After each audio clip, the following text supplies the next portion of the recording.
and a joyous and exciting time, absolutely shattered, shattered. I directed my team to immediately ensure that we're doing everything we can to provide support. The Department of Justice and the FBI are working closely with the state and local law enforcement investigating this. We have a lot of information, not all of it. We're grateful to school personnel and first responders who proved and prevented more people from being killed or injured and brought the suspect to custody. But as a nation, we cannot continue to accept the carnage of gun violence. I'm a gun owner. I believe strongly in the amendment, but we need more than thoughts and prayers. Some of my Republican friends in Congress just finally have to say enough is enough. We have to do something. Together, let's ban assault weapons. My dad is a hunter. I don't know a whole hell of a lot of deer wearing Kevlar vests. I'm serious about this. High-capacity magazines, once again, what do we need them for in terms of domestic use? There are too many people who are able to access guns that shouldn't be able to. So let's require safe storage of firearms. I know I have mine locked up, but how could you have an assault rifle, a weapon in a house, not locked up, and knowing your kid knows where it is? Got to hold parents accountable if they let their child have access to these guns. Let's enact universal background checks, and then immunity for gun manufacturers. And I realize I'm in a rural area like the rural parts of my state where guns, we all have them. And it's not popular to talk about it, but the truth is there's a difference between rational and irrational. Imagine, the only outfit in the world that we can't sue and by law, passed by law, are gun manufacturers. How about if that was the case with big tobacco? What do you think would happen? If we're not able to have sue tobacco, how many more people would be dead now, but for the ability to change the law? Folks, common sense measures supported by responsible gun owners, it won't bring back those children, but thousands of children have been gunned down across. More children are killed or die from a gunshot wound than any other reason in the entire United States. Every disease, every accident, everything. More die as a consequence of a bullet in the United States of America. But they'll help save lives if we do the things we're talking about and prevent communities from being ripped apart again. We can do if we do it together, and I really think we can. So I just wanted to say that before we began.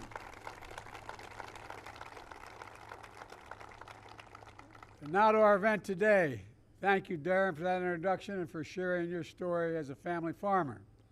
And thank you to one of America's best, I say one of the three best governors in the entire United States of America. Where is it? There he is. Tony, you're the best, pal. When I think of Tony Evers, I mean this sincerely, one word comes to mind: integrity. Integrity. And sitting next to him is a former governor, not far from here, from Iowa, named Tom Vilsack, and his wife, Christy. Christy, you're there. Yeah, there you are. She's smarter than he is, just like Jill's smarter than I am. But Tom's doing a hell of a job as Secretary of Agriculture. And thanks to all the local elected labor and community leaders that are here. And a special thanks to Brent Ridge, CEO of Dairyland Power Cooperative, for hosting us today.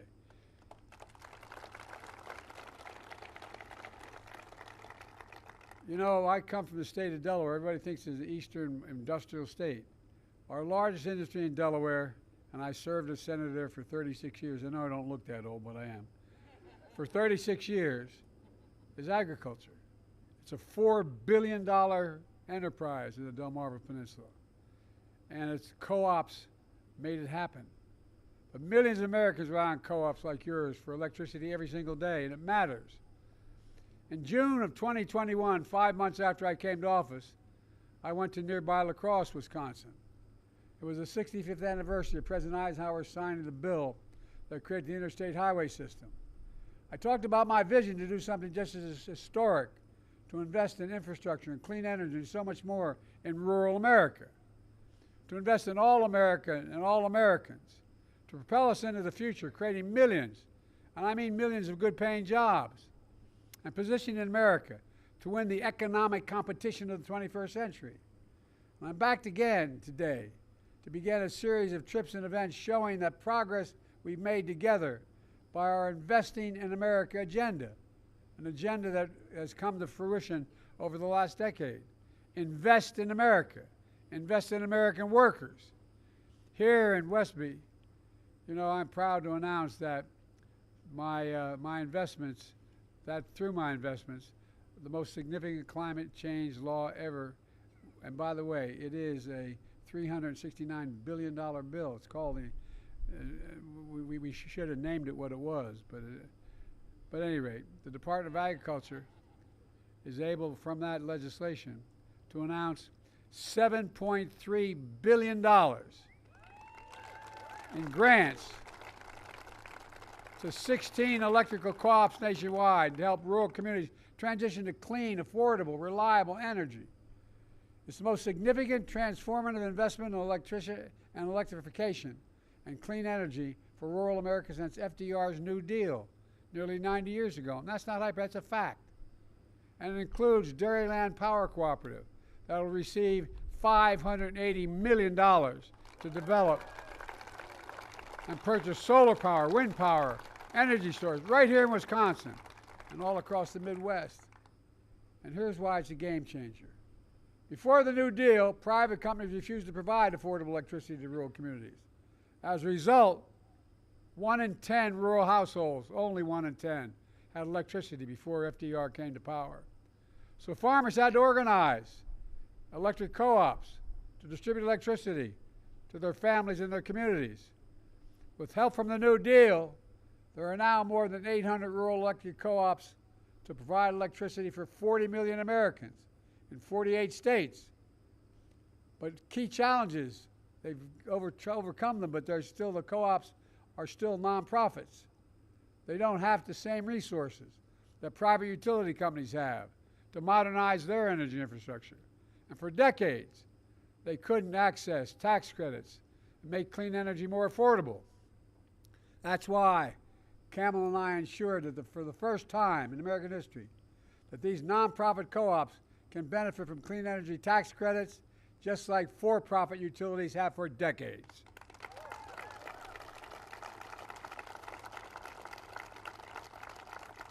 We also created new tools for co-ops to refinance prior debts so they can go out there and not be held back from investing in their future.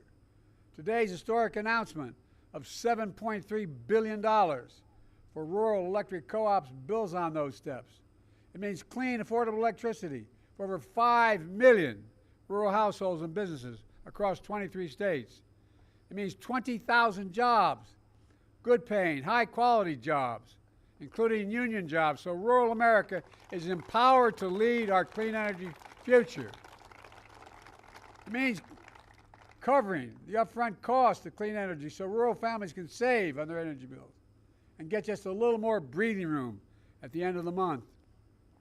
And it means rural entrepreneurs and manufacturers who are so fundamental to our economy are powered with reliable, affordable energy, and they can create more job opportunities in their communities.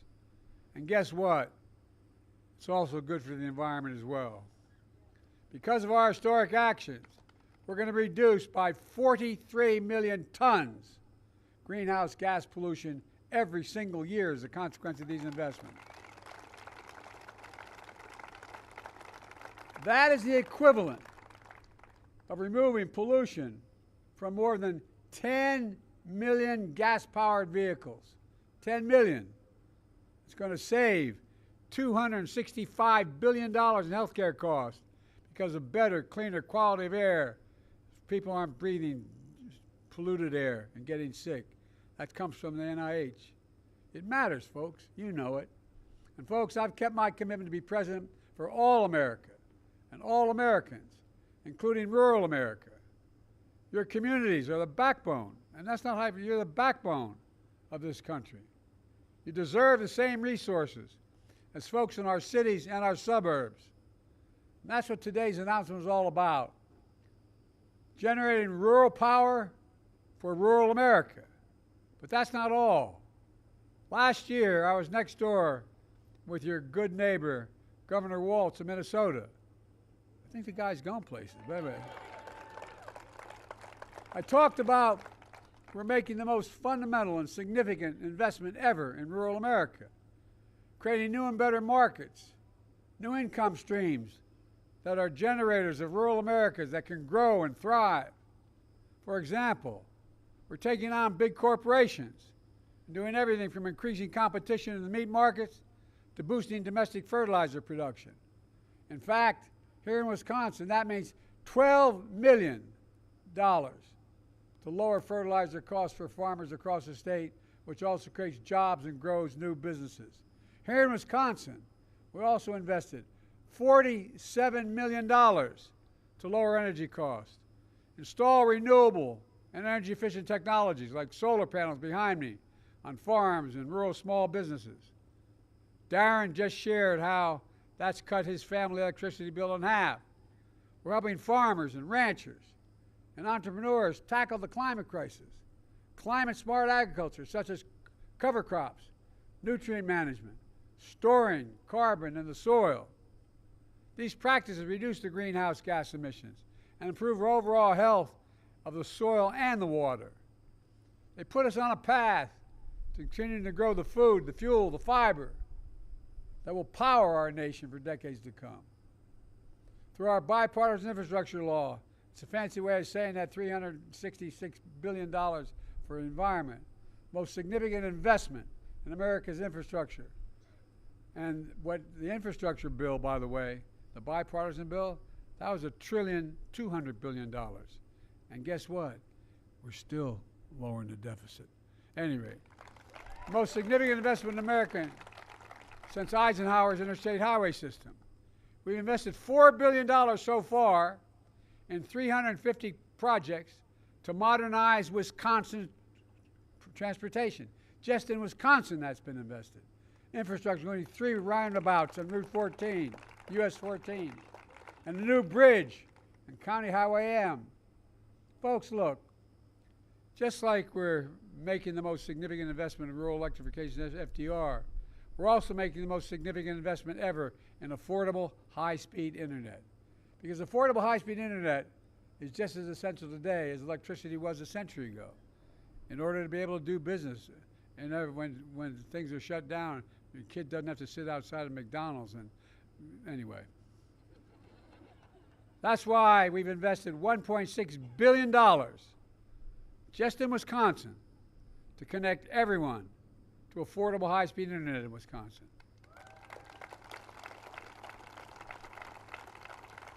And since I took office, 72,000 more Wisconsin homes and small businesses have access to high-speed internet for the first time ever. We're going to keep it going. We've also invested $200 million to replace lead pipes across the state so a kid can drink clean water without worrying about brain damage, and changing their schools as well. We've launched the Rural Partners Network, putting new federal staff on the ground to help communities access federal resources. Let them know what they are, where to go, how to get it, because it's complicated. So I want people on site being able to tell people how they qualify, how they apply, how they get it done. And after years of importing 90% of our semiconductor chips, which I might add, America invented. We invented the computer chip. It's needed for everything from automobile engines to weapons. We passed the Chips and Science Act, has led private companies from around the world to come back. We used to have 40% of the market not too many years ago. And now we've got down to basically zero. So around from countries around, I travel from everywhere from North Korea, anyway, South Korea to across the world to get these computer chip factories to come. I asked when we convinced one of the companies in South Korea to invest building these chips in America, I said, why would you do it? And they're investing several $1 billion. He said, because you have the most advanced workers in the world, and it's the safest place in the world to invest. Well, our Chips and Science Act has led private companies from around the world to invest hundreds of billions of dollars and new chips and battery factories, and more of them right here in America. With the leadership of your governor, you've already added 200,000 new jobs and attracted over $5 billion in Wisconsin in private sector investment in clean energy and advanced manufacturing.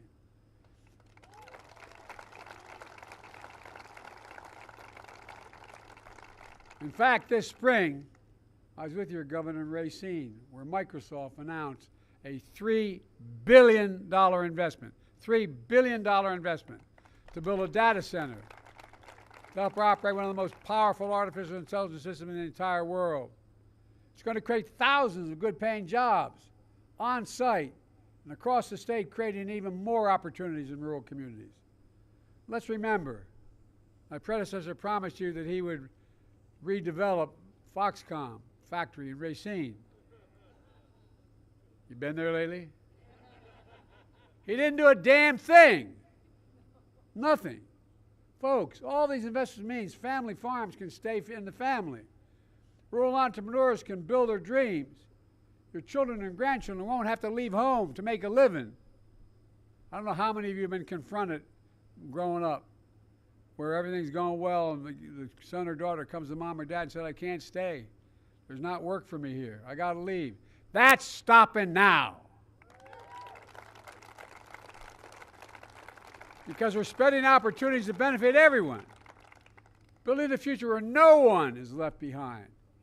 Growing an economy from the middle out and the bottom up, not the top down. Because when you do that, everybody does well. Everybody does well. My dad used to have an expression, Joey, a job's about, my dad was a hard-working guy. Didn't go to college, a well-read guy because of World War II. Anyway, he worked like hell. He always come home to dinner before he'd go back and close the shop. And my dad used to say, Joey, a job's about a lot more than a paycheck. It's about your dignity. It's about respect. It's about being treated with respect. And it's about knowing you can look your kid in the eye and say, honey, it's going to be okay. You're not going to have to leave home to get a job. That's in stark contrast to my predecessor. When he was in office, he enacted a $2 trillion tax cut. $2 trillion tax cut that overwhelmingly benefited the very wealthy, the biggest corporations, and drove up federal deficit every single year of his presidency. He left office with the largest annual deficit in American history, $3 trillion. And by the way, I made a commitment when I got elected, and my vice president made a similar commitment. No one making under $400,000 will see a single penny in their taxes raised, not a single penny.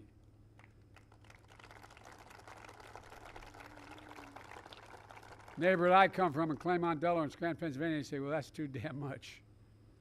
But the point is to make sure that we know this isn't an attack on the wealthy. He left us with a pandemic raging, an economy reeling. His allies in Congress, with all due respect, I've had this conversation with your Senator Ron Johnson, voted against every one of the things I talked about today. Every single thing I talked about in terms of rural economy. He voted against it. Voted against it. It's hard to imagine your senator voting against interest in the rural state was so large and so consequential as the state of Wisconsin. Meanwhile, your other senator, Tammy Baldwin, has done everything to take care of the state so she can be devoted to it. Vice President Kamala Harris fought like hell for all of you and for the future worthy of your aspirations. Look, just think about how far we've come. We have more to go. We have more to go. Too many people are still in trouble. But nearly 4 years that we've been president and vice president, with one of the most extraordinary periods of progress in American history.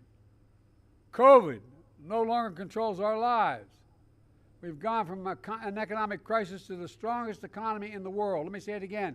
We have the strongest economy in the world, and no one challenged it. We got more to do. We're seeing something else. In thousands of cities and towns across the country and across Wisconsin, we're seeing the great American comeback story. The way I see it, and the other team talks about how bad off we are and how America's enjoy. The way I see it, today's announcement is about far more than just giving rural America the power to turn on the lights. It's about giving the power to shape our own future. In fact, Wisconsin has a strong, strong history of neighbor helping neighbor, and forming cooperatives, which are literally owned and powered by the people of Wisconsin. Because of you, we're planting seeds today that grow and blossom for generations to come. That's what we're seeing here in Wisconsin, a state with a proud tradition of rural communities leading our nation forward. And again, that's not an exaggeration. You've been a leader in the nation. Let me close with this. As I travel this state and the country, hope you feel what I feel. Pride. Pride in our hometowns. Pride in making a comeback. Pride in America. Pride in knowing we can get big things done when we work together. Folks, I've never been more optimistic about our nation's future. Just have to remember who the hell we are. We're the United States of America. That's who we are. Not a joke. We're the only nation in the world that's come through every crisis stronger than we went into that crisis. Because we're a hard-working, optimistic people, decent people. We know from experience that there's nothing beyond our capacity when we work together. And again, that's not an exaggeration. We work together. I remember the days when I first got started, when a lot of Republican senators, my close friends, we worked together, we compromised. We didn't talk about things as if it was a dire moment, that democracy was at stake. We actually worked together. We fought like hell, but we worked together. We got to return that for our children, because our democracy depends on it. I'm keeping you too long in the sun, so let me just say, God bless you all, and may God protect our troops. Thank you. We take care of our own. We take care of our own. Wherever this flag's flown. Thank you. We take care of our own. We got a beautiful state.